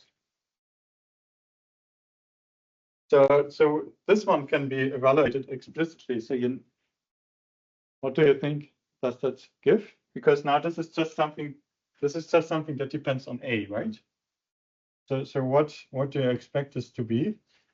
If we have one matrix, if L is capital L is equal to 0, well then nothing will happen, right? Because we have just W0 is equal to A, so we get that back. But once we have more than one layer, so what this will be, it will be A, and then we get here the 2 to the L Sutton norm to the power, and we get, I think, an L over 2 here as well. And I have to think about the power. I think also 2 to the L. And then this is a bit strange for L equals 0, so I should have started with 1 here. So we need to add I think 1 here. Okay, such that in the case where L is equal to 0, we just get the Frobenius norm back. The 2 Sutton norm is the Frobenius norm, and otherwise we get norms that are smaller than that here in the index. So what is the Q? What is Q Sutton norm?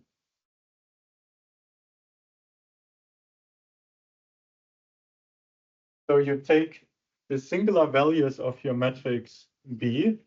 Okay, those are sigma 1 to the B, and then take this to the LQ norm on that. So you put that to the power Q plus sigma, I don't know what's the dimension, whatever the dimension is, B to the Q, and then this to the power 1 over Q. I think this has to be. No, this one has to invert this. It's probably L plus 1 over 2. Okay, so for Q equals 2, this is just the Frobenius norm. For Q equals 1, we just take the absolute values. And for smaller Qs, this is not a norm anymore. For Q smaller than 1, which corresponds here to L larger than 1, right? If L is larger than 1, then 2 over L plus 1 is smaller than 1. So this is the Q. Then we will get here something where the Q is smaller than 1, and that favors sparsity, right? So in the sequence, we will more and more count the number of non-zero singular values of the B. And that is exactly the sort of penalty that you get here. So the story is it looks like a convex penalty, but if you really work out in terms of A what it is, it becomes a more and more non-convex penalty, which basically converges to something like a L0 penalty if the L becomes very, very large. Okay, so that's you don't see it in the original formulation, but if you work it out, then you can see it. So this is a strange thing about the weight normalization. Is somehow clear the argument? Okay, good. Maybe I can add a slide to the notes. Okay, so this is on the weight balancing, which is an important and also absolutely non-intuitive finding. That happens on neural networks, for linear neural networks. The next thing I want to discuss is this benign overfitting phenomenon. And for this, we go back to the linear regression model in matrix vector formulation, right? So this is again a n times 1 vector. This is n times p matrix. This p times 1 regression vector with the regression coefficient. And this is the n times 1 dimensional noise vector. Think about the regression model as put on top of each other. And then we can just write the loss function as this squared L2 norm, put a half for to make it everything easier. And we discussed before that if you initialize this at 0, then your gradient descent will converge. It's actually also possible for gradient descent to show, not only for gradient flow, but gradient descent will converge for sufficiently small learning rate. You can take a fixed learning rate, but also decaying learning rate. If the decay is not too fast, then it will converge to this beta star, which is this minimum norm interpolation. The smallest among all the ways to interpolate the regression coefficient, regression vector that has the smallest L2 norm. And we can take this, okay, assume we are in the limit of this. And now we want to understand the statistical properties of this beta star in the case where the dimension, the number of parameters, okay, here I call it P, here I call it D. So this is the number of parameter in the, so this is an R times D vector, this beta. So where the number of parameters is larger than the sample size. So the sample size, this is n times 1. And that means every training sample gives you one row of this vector equation. And again, so how do we do this? We study that under like a generalization bound. So we want to understand like what the statistical properties are, how well it generalizes to unseen data. And here we make one more assumption. We assume that we are in the so-called random design case, where the rows, right? Every individual, think about every component here to be an individual in the training sample. Then these rows, they are the covariates of each individual. So it makes sense that individual independent. And so the covariates of the rows of this X are independent. And they're vectors, so they're d-dimensional vectors because beta is d-dimensional, so the rows has also to be d-dimensional. And so assume they are Gaussian, multivariate Gaussian with the centered with the covariance matrix that is d times d. And this is the sigma here. And then if you work out this prediction, this generalization error, then you get actually, you can integrate out this X and you get the sigma 1/2 in here. So it's a somehow standard argument, but this is really the generalization error in this model. So we want to understand how it behaves in the case where d is larger than n. Now the thing is, if we have in statistics these convergence rates, they are if we have d parameters and n training samples, then the typical convergence rates that we expect in squared laws, like here, is something like the number of parameters over the sample size. That's just the standard thing in statistics. But if d is larger than n, then you would assume that the whole thing will go to infinity, okay? Because d over n is going to infinity, and that's the thing that you would expect to happen. And the benign overfitting is now a scenario where that is not going to happen, that although we are in a high-dimensional case, this beta star somehow has a regularizing effect, and that will make the whole thing tend to 0 still, which is absolutely astonishing and surprising. So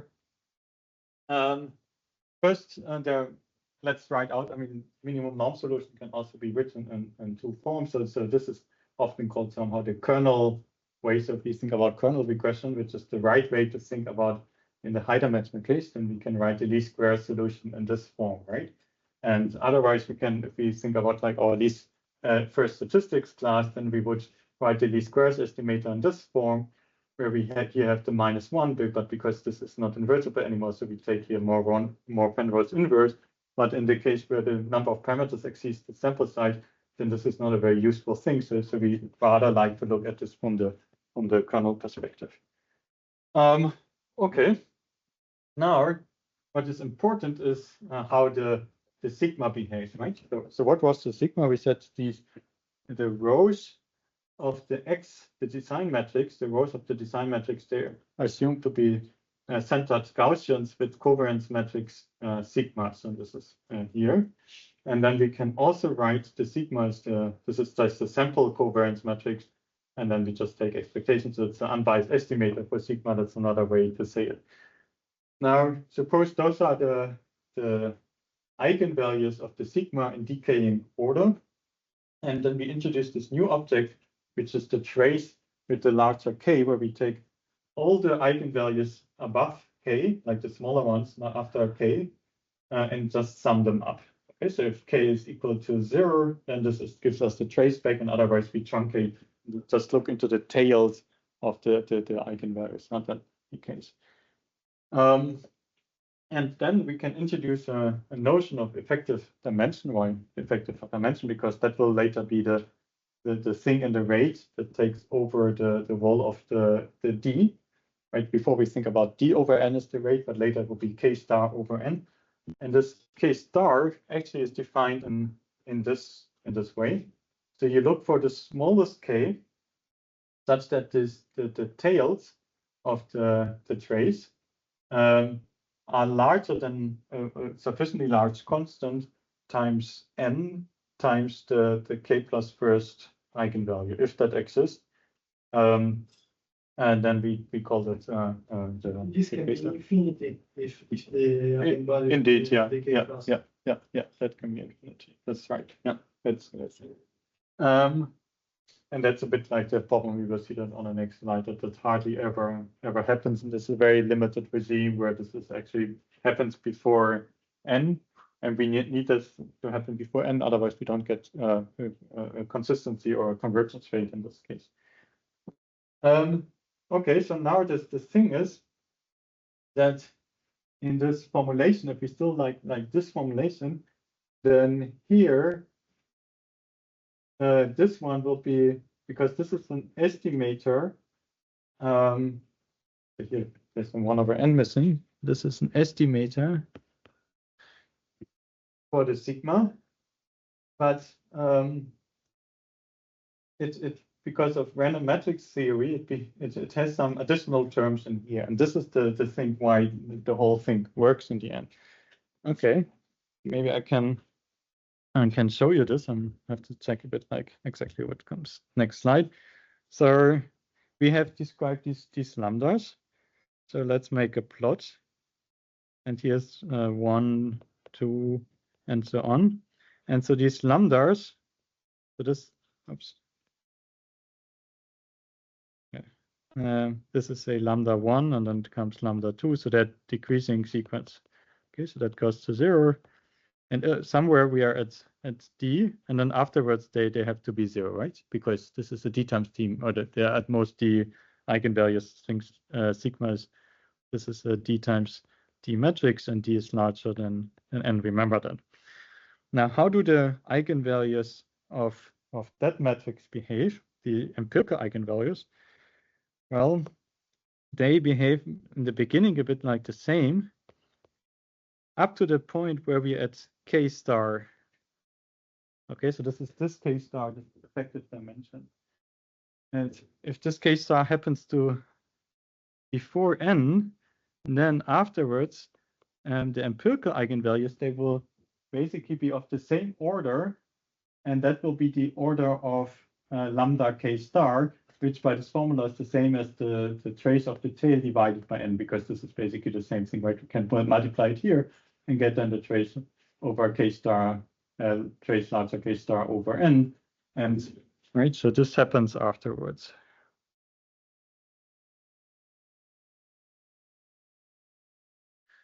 Of course, they're not exactly constant, so they're still decaying a bit, but they're still of the order up to n.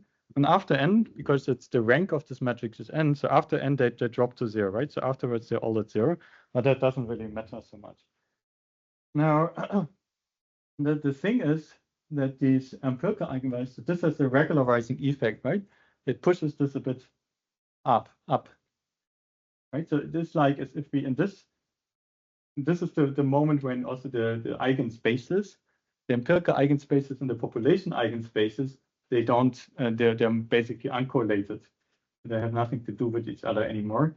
And in this regime, it is like as if we add a small quantity to the population eigenvalues and get the empirical eigenvalue. Okay, so this is the something that happens here. And this has basically, so we can think in the, I mean, there are different regimes, right? There's the first regime where anything is basically well behaving up to this point. And afterwards, we get in this other regime that comes later, something like a small lambda here times the identity on top, which is not true in no way. I mean, but you should think about this. And the lambda that we get is exactly the sort of trace larger k star over sigma thing over n. Okay, so this is the thing that you basically get on top in this regime, in these high frequencies that we're interested in. Now, what does that mean with this estimator? If we now use for this one, so this is an inverse, think about this as the inverse. So this will project it anyways on a space such that we can basically here use the inverse. And then we use here that this one is nearly this. So we get, so I somewhere forgotten, I think I have to pull out a 1 over n.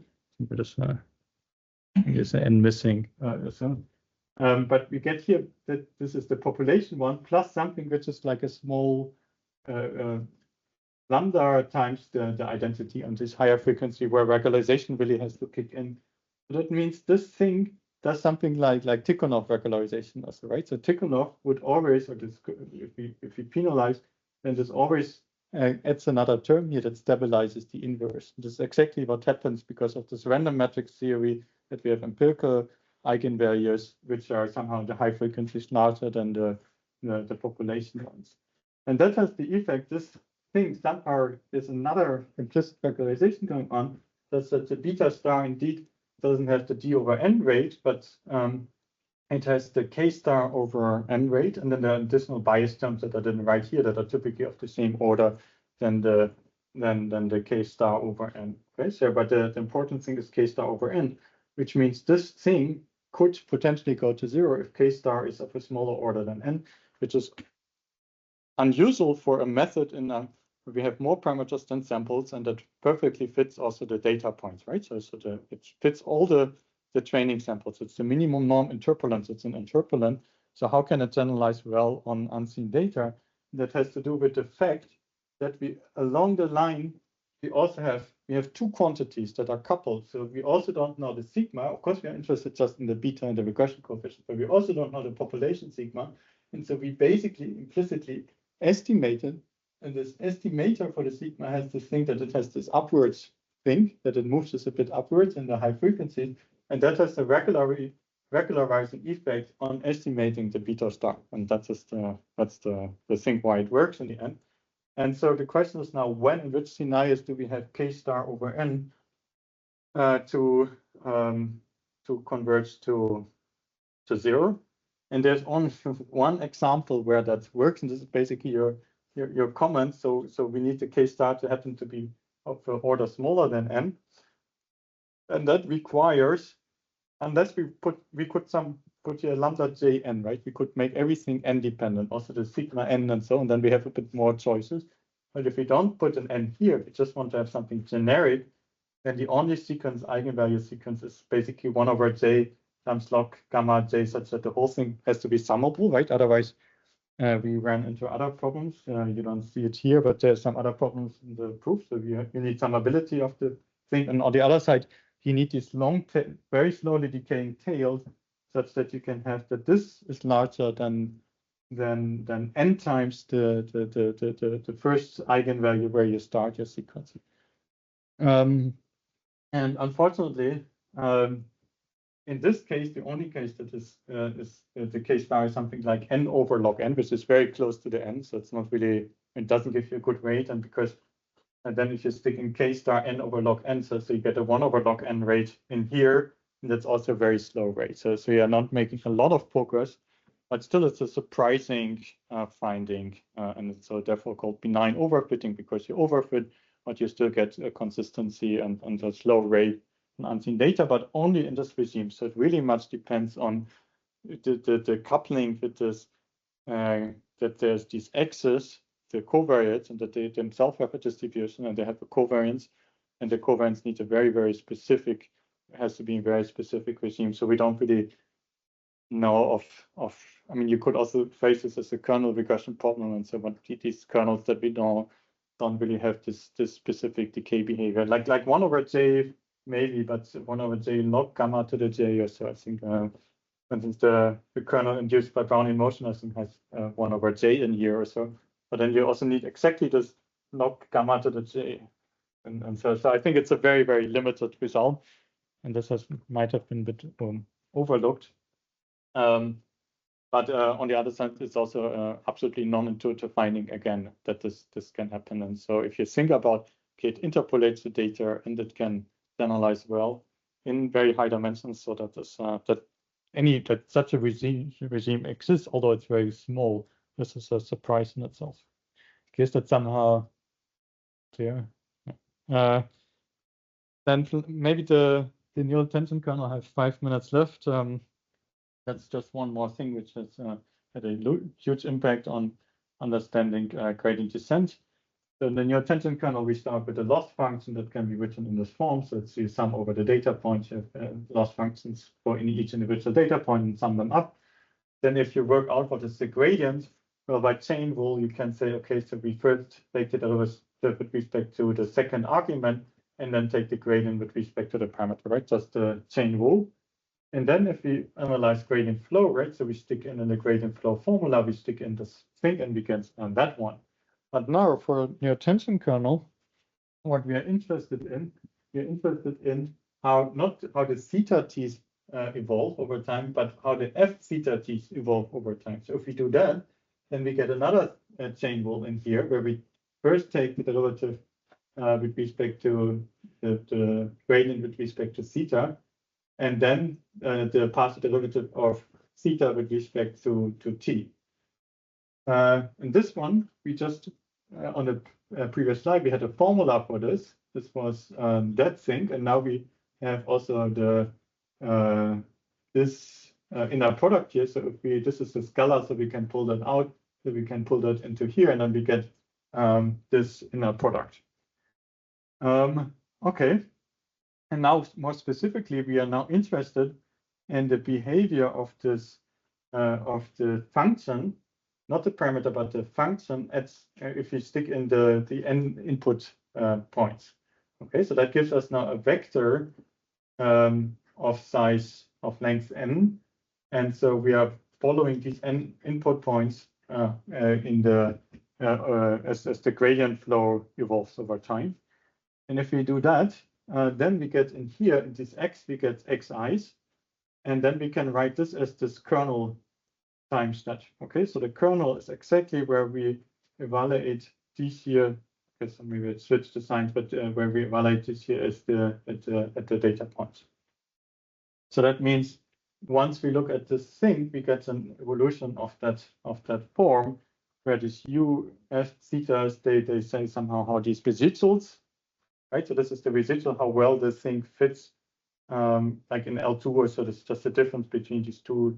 If you have squared loss here, that's just the difference between these two things. So the residual behavior, how that evolves over time, and here's the kernel. So what's now the thing is, well, you have to have a very specific initialization of the network, which is called the NTK initialization. So the NTK initialization, we don't put a initialization on the CLs, we rewrite this as a 1 over square root of m, and then put this initialization on the CLs, the outer weights in the shallow network. And that has that makes the difference in the end. So for expressivity also it doesn't matter, but for gradient descent it does matter, because if you take the gradient, the derivative with respect to C1, you still get a 1/squared of m here, right? Whereas if you just put the initialization on C1 and rescale it, but you don't have the 1/squared of m once you take the gradient with respect to C1, so there's no 1/squared of m here. Okay, so that's just, although it's just somehow reparameterization, it's for the gradient, once you go there for the derivative, it does matter, and so that changes everything. And there are many of these proofs where people say something, they can say stuff about learning neural networks and so on, that often is that somehow you first do these sorts of reparameterization tricks such that certain parameters evolve very, very slowly over time. Well, that is one thing, but then you also sometimes suppress the feature learning or so by doing that. So you have just the second part of the kernel says if you take initialization of the parameters at 0 or what? Is there one initialization such that you have just the second part of the kernel with the derivative? So this is the kernel for a specific theta now, right? So this is for one theta. And now we initialize at theta 0, and then we have to put here everywhere a 0, right? And so I don't understand what the thing. Okay, because of the time, yeah. So actually, so the thing is, with this initialization, that this kernel here that drives the dynamic, right? So this is a kernel that drives the dynamic, but depends on t. So the initialization, in the initialization, it goes to something which is just a deterministic kernel. This is one thing in this NTK regime. So then here this is random, but at t equals 0, one can show this converges in the wide limit as we put more and more neurons. This converges to something which is just k, and there's no f theta t, there's no randomness anymore in here. That's the first thing at initialization. The second thing is that if we move away from the initialization over time, then the convergence rate at which this kernel entries deviate from the deterministic entries at the initialization is very slow. So it's t over square root of m. That means m is the width of the network. So if the time is smaller than square root of m, then this will be small. Okay, and if we make m very, very large, say the infinite width limit, then we can go forever, and we are not going to change the kernel. So then we just do kernel regression in this case. Okay, and so this allows you to understand like how gradient flow acts on shallow neural networks. But I also should say that there's been recently a bit of criticism for this neotangent kernel regime, because it does not capture really these essential bits of neural network learning. And we know also that making networks not too wide actually often improves the performance of these neural networks, because that's again regularizes what they can do. Now I'm out of time, but I just want to take 5 minutes to do this very last slide, and then I'm done, which is called the squawking, and maybe that gets you interested into the thing. And when I was now in Berkeley in the fall, so we discussed this a lot. It's a really strange phenomenon. So here's from what I took from test, also a Wikipedia page by now. It's called referred to as delayed generalization. I think this is actually the better term. And so what is going on? So you learn, and then this is the blue thing is your training loss. So you start in the beginning, you don't do very well, and over time somehow as you move on with your epoch, right, just how often you cycle through your whole data set, you get to with your training loss very close to 0. In this moment, when you're close to 0, you have not even you don't generalize well. Okay, so the generalization error is still very, very large. And then for a long time, for many, many epochs, right, this is in the thousands, for many, many epochs, you make very, very little progress in terms of generalization, until after a long time, where here basically nothing happens, here a little bit happens. Suddenly you have this phase transition where also the generalization happens from not at all to very, very good. Okay, and that contradicts with our understanding of how learning works, right? So we know from all this empirical process theory that the training loss is an average version of the the population loss, and they should be close. And so that means the red curve and the blue curve, they should somehow be close, in particular in the beginning where we start with the learning. But that is not going to happen. Epoch refers to what? Like a whole cycle through the data point. You do gradient descent and then you cycle Just the optimization. in the optimization, yeah. And such that the generalization comes so much delayed at the moment where you don't think you can actually gain from the training loss anymore because you're close to optimal. This is an absolutely weird thing that really challenges our understanding of learning in general. So this was apparently found by scientists who forgot to turn off their computer when they went for holidays. When they come back, they saw like that on the training loss somehow it's, after a day or so it started to perform well, but then a week later or so suddenly they had also this sharp decrease in the generalization loss. Probably no one would wait that long. Everyone would say, okay, so at this regime we are so close with the training loss, so we just stop training because there's nothing to gain anymore. That the generalization can happen at the later stages very hard. Now, so what's I mean, we do have some ideas on what is going on. What's the generalization so bad? Yeah, because this has to do with this very specific problem here of modular addition. So actually, this is one thing that the structure of the problems is different. So you get in modular addition, but there are more examples where grokking occurs. In modular addition, you want the neural network to learn modular addition modulo 59 or 61 or so.